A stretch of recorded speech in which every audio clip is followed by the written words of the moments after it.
Welcome to This Got Me Thinking, where clarity comes from conversations and the connections that spark from it. I am your host, Chris LaFay, and today I have the pleasure of chatting with Jason Berkowitz. Sometimes the biggest career decisions happen in the smallest moments. And for Jason, it wasn't a grand plan or a careful strategy that pushed him away from personal training into full-time entrepreneurship. It was standing in a New York City gym where he was listening to yet another client unload their problems, their personal baggage, and suddenly realizing that he was done being everybody else's sounding board. I mean, when you're personal training at the gym, you're there to work out, right?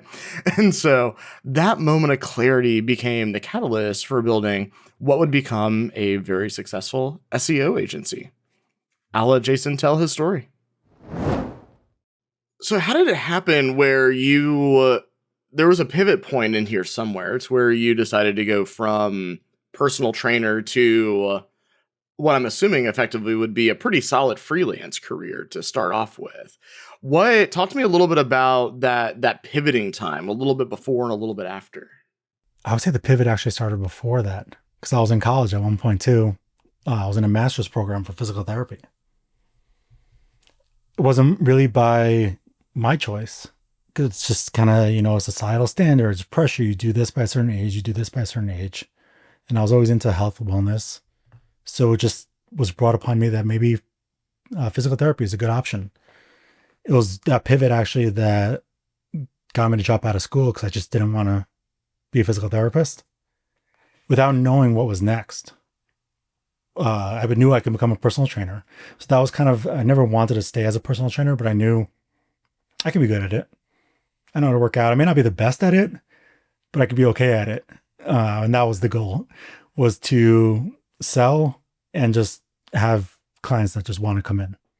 You mentioned that you would be good enough to be okay with it or good at it. How has that mindset permeated everything you've done? Is that something that you're good at being consistent at like knowing when whatever you've done so far is enough? Or have you spiraled into the perfectionism trap over the years as well? That's an awesome question, Chris, because I think it varies. Depends on what aspect. I like to consider myself a realist. So I know where my strengths are, where my weaknesses are. Areas that I don't love doing and things that I don't like doing are going to end up becoming weaknesses. They're just not fun to do and they become mundane. So I think having that level of awareness has been extremely helpful. I know I can say with absolute certainty, I know I wasn't the best personal trainer, but I knew I was learning how to be more social and be a better communicator. So I knew that some of these better personal trainers didn't know how to sell. And you could be the best personal trainer with all the knowledge, but it doesn't matter if you can't sell because no one's going to come to you and give you their money. What was the pivot point for you to actually go ahead and make that decision to make that change? And I'm curious, maybe your personal training kind of slowly faded away where SEO just kind of slowly faded up and there wasn't really this like one major pivot, but what was the final factor for you of like, yes, I am going to make this change and here's why? In full transparency, the change happened, I think, when I was with a client, personal training. And I said, hold on a second, I'll be right back. I got to run downstairs. Give me 2 minutes. I went to my manager's office and I said, hey, I'm dropping this client. If you want to give it to someone else, I'm going to drop this client at the end of the session. It's not that the client was bad, but I think I was tired of being a therapist in a way. People sometimes aren't necessarily coming for the workout.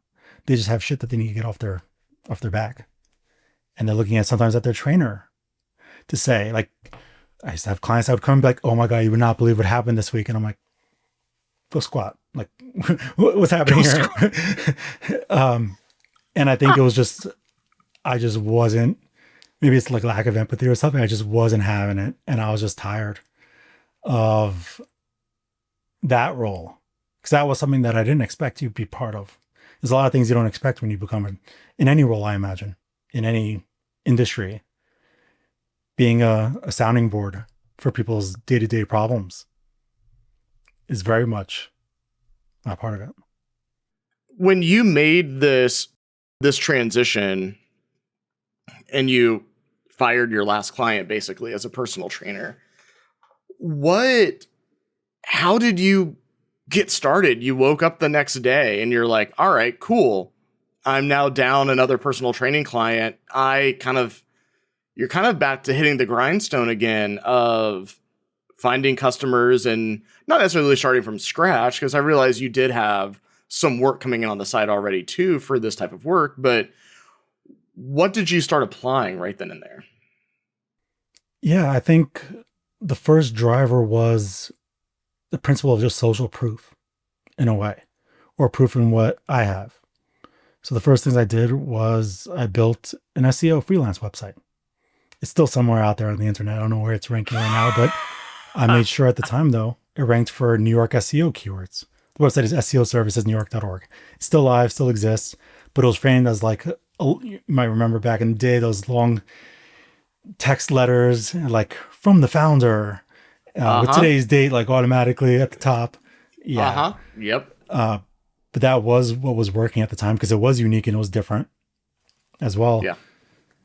So building out that SEO site, offering people free SEO as well in exchange for testimonials, case studies. They're not going to get all the bells and whistles, but enough where they're like, okay, I'll give this guy a testimonial for things that he's done. That's all I needed, because it's hard to close a client unless other clients have been through your service. It's hard to get people to go through your service unless other people have done. So it's like a never ending cycle. And then Elance was the first bit of money I've ever made. Now it's Upwork, and it was for a furniture store in Canada. They didn't know they're also my first paying client, but I remember being while training with a client, my phone went off and I just checked it while I was with the client, and it was from PayPal for $2,000, and I was like, "Holy shit, stuff works!" Have you, over the course of time, as business has grown, and grown can be defined in a multitude of different ways, has life gotten easier or has life gotten more challenging as the years have gone on and growth has happened? You know, if you have the right people around you, things become easier for you and your mental sanity. If you have a good trajectory, you have a good plan, you have great clients. At the same time, adversely, if you have the wrong people, the wrong clients, the wrong structures in place, then that's going to add more headache. So as we grow and we try to set goals and hit those goals, sometimes we realize maybe things are going great. And also maybe sometimes things have tons of room for improvement, which then directly impact my sanity in a way. Just having the bird's eye view on everything. So it very much is a constant up and down of things are really awesome. Work-life balance is awesome. I'm promoting a culture where people get freedom to do what they want. We're working with really great brands that I go into a store like Target and I see that brand there. That's really cool. Talking about good people that you surround yourself with, was there a period of time in your business growth where you didn't have good mentors, advisors, folks that are outside the day-to-day of your business, versus a period of time that might be a little bit closer to today where you did have those folks? What was the difference there for you? I've always been a fan of mentorship. So I've always had somebody I can look up to in the business world, whether it's people that were directly in SEO, maybe it was agency people that maybe were full service or maybe web design, not in my area specifically, or again, maybe just business entrepreneurship as a whole. So I've always liked to surround myself with people that I could aspire to be like. That saying, which I don't believe in, but if you're the smartest one in the room, you're in the wrong room.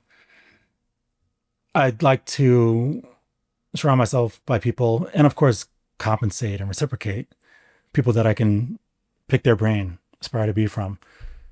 I think that's one of the big things that has been helpful, especially as we've grown and as we've evolved. I've had a freelance mentor I've had an SEO mentor for, working with maybe smaller type brands. And then as we've evolved, also the level of mentorship has evolved with it. Thinking like from where you're at right now and the things you've gone through, if you were to zoom backwards to that point in time where you were making your decision to pivot from PT to SEO more on a full-time basis, what is the one thing that you wish you knew back then? Because I'm not a big fan of I don't believe in regrets necessarily, because we learn from all the positive and negative stuff that's happened right over the years. But what is that? Is there one thing that you know now that you really wish a younger version of Jason would have just sucked it up and done better? I don't think it's just me specifically. I think there's like an entrepreneurship trap that is very much ego driven and vanity. So I didn't want an office in New York City when I was living there and building up an agency, but that's a social status thing. Employee headcount, status, again, certain vanity metrics that you think are important, but then you learn the hard way that really don't matter. But there's a lot of social stigmas that come with running your own business. Nice watch, fancy cars, first class, whatever it might be, that at the end of the day don't really matter. So I think just the hard part is when you don't have these vanity things that you think, especially if you are being social in a place like New York City, you don't feel accomplished if you don't have those. Someone's sharing like, oh, I got this new Rolex, whatever. I'm like, I don't really want to wear a Rolex. I like my smartwatch that I can see my text messages without having to whip out my phone. It's cool. It's easy. But I think I would tell myself like, hey, ignore all that noise on what you think is important, which is just vanity at the end of the day. The question I have for us today is, how do you distinguish between temporary frustration and a fundamental shift in what you're willing to accept? Jason's story shows us something important about career transitions. He didn't hate fitness or even dislike his clients. What shifted was his tolerance for being an unpaid therapist when people showed up expecting a workout. It's not a character flaw, that's clarity about boundary lines. And here's the thing. Every job has elements that you won't enjoy, right? The rose-colored goggles version of everything is perfect simply just doesn't exist.